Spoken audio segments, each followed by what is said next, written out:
এবার বন্যার্তদের সহায়তায় প্রধান উপদেষ্টার ত্রাণ ও কল্যাণ তহবিলে একদিনের বেতন দেবেন রাজশাহী বিশ্ববিদ্যালয়ের অফিসার সমিতির সদস্যরা। আজ সকালে বিশ্ববিদ্যালয়ের ছাত্র শিক্ষক সাংস্কৃতিক কেন্দ্রীয় অফিসার সমিতির এক জরুরি সাধারণ সভায় এ সিদ্ধান্ত হয়।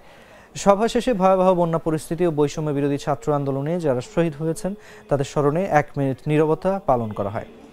বিশ্ববিদ্যালয়ের অফিসার সমিতির ভারপ্রাপ্ত সভাপতি মোহাম্মদ মুক্তার হোসেন বলেন, বন্যার্তদের সহযোগিতার জন্য রাজশাহী বিশ্ববিদ্যালয় অফিসার সমিতি একদিনের বেতন উপদেষ্টার ত্রাণ ও কল্যাণ তহবিলে প্রেরণ করা হবে। এখন সরকারের জন্য সবথেকে বড় চ্যালেঞ্জ হয়ে দাঁড়াবে বন্যায় ক্ষতিগ্রস্তদের পুনর্বাসন। আমরা চাই আমাদের অফিসার সমিতির এই অর্থ তাদের পুনর্বাসনের জন্য ব্যয় হোক। পাশে দাঁড়ানোর জন্য রাজশাহী জরুরি সভা অনুষ্ঠিত হয়। সেই জরুরি সভায় আমরা প্রত্যেক অফিসারবৃন্দ একদিনের বেতন কর্তনের সিদ্ধান্ত আমরা নিয়েছি সর্বসম্মতি।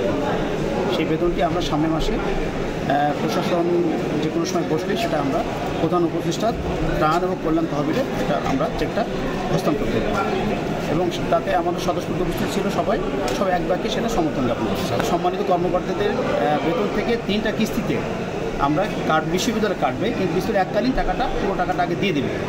সেখান থেকে 3 কিস্তিতে আমাদের ব্যক্তিগত ইয়াতে কর্তন করা হবে, সমন্বয় করা। 1 মিনিট নীরবতা পালন করেছি।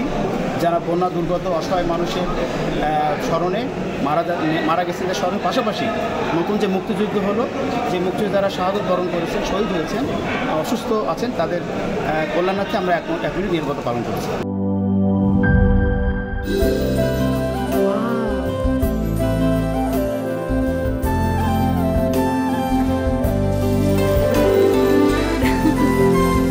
এটা shine shine platinum advanced electroplating ও আর্কিটেকচারাল ডিজাইনে বাড়াই বাথরুমের আভিজাত্য।